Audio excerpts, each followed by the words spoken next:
To differentiate this one from another Caesarea, it is called and known as Caesarea Maritima. Well, there is another Caesarea that the Bible mentioned. The Bible you find two Caesareas. One is Maritima over here, and the other one is Caesarea Philippi. Now Jesus, there's a story that Jesus went to Caesarea Philippi. Whether he went in or just saw it from a distance, we don't know, but that has a story related to Jesus. This one has not. But it has a lot to do with Christians, Paul and Peter.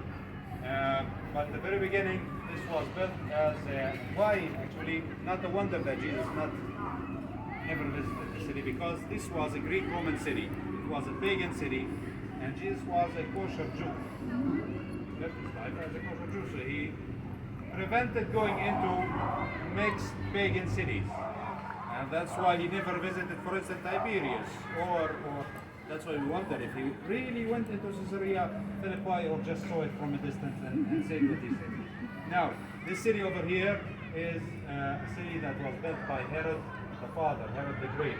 And Herod was, Majnoon. That's a good word.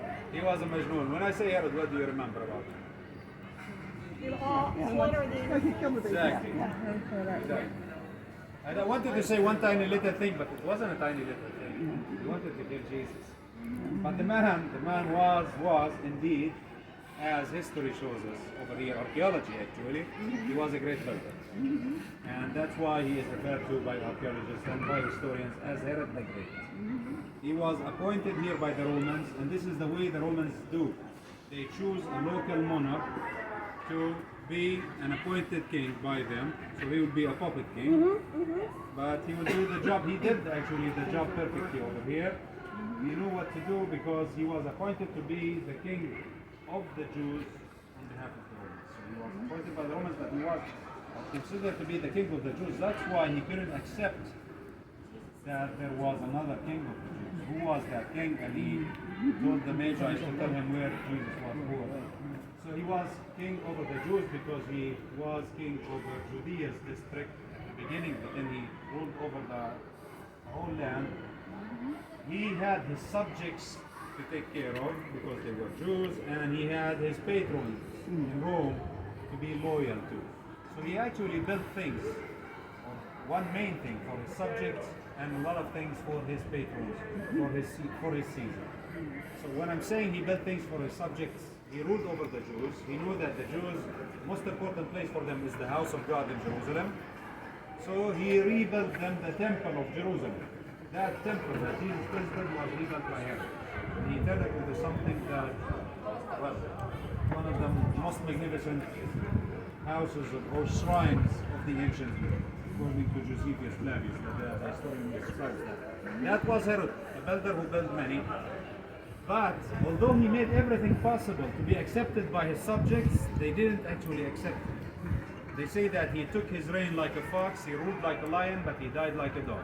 And when he died, the Jews, the rebellions, they went to his tomb and smashed the sarcophagus into the tiniest pieces.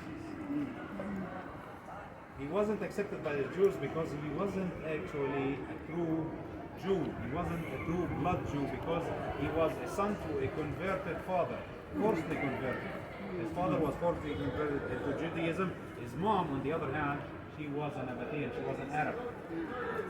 He was half an Arab, half a converted Jew, and yet he was the king of the Jews. That's quite something. You're gonna try to do to me what I've been doing to you.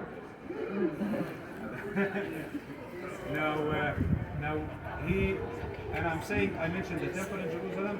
Now I will mention the things that he did for his patrons. Guys, this city over here was built and named after Caesar.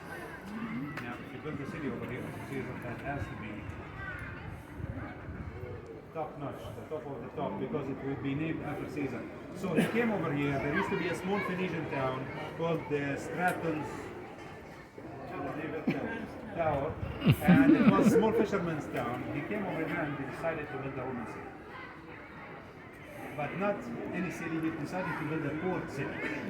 Okay, so he decided to make a harbor over here. And interesting fact is that there's no natural bay. There's no natural breakwater along the coast of it. So he decided to challenge nature, and he decided that he will make an artificial breakwater. In order to do that, he ordered for his workers to bring some volcanic ashes, special kind of volcanic ashes mixture from Italy. That mixture of volcanic ashes was mixed with ground limestone, and that mixture, that combination, was placed into wooden boxes.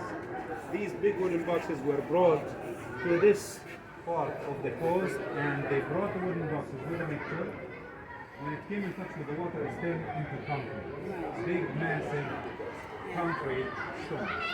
And he placed them along this path over here, and he ends up with 170 yards long of a breakwater, all artificial. And not only that, another 70 yards long breakwater from this side.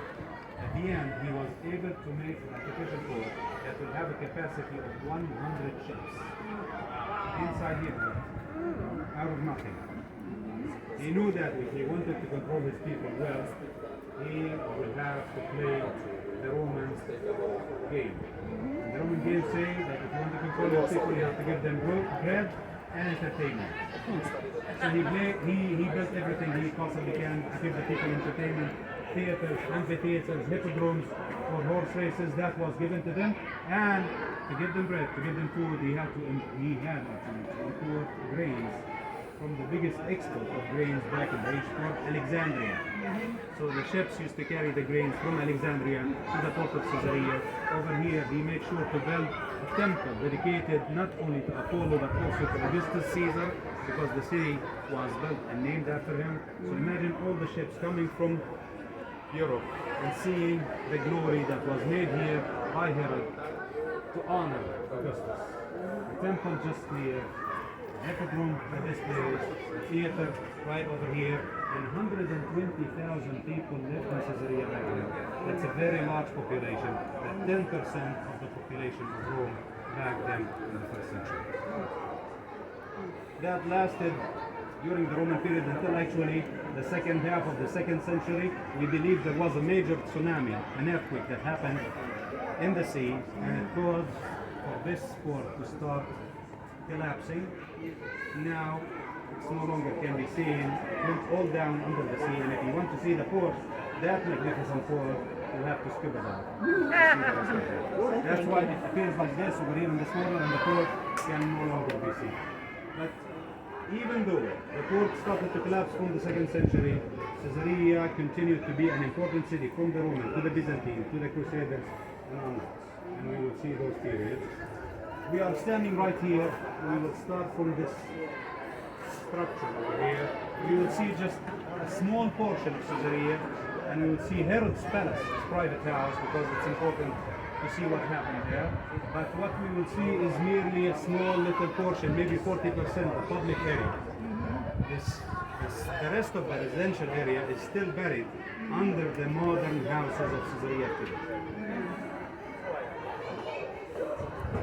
Right. This one was recently surveyed, not fully excavated. This is another hippodrome that was transformed into an amphitheater. Alright guys, we're gonna go walk this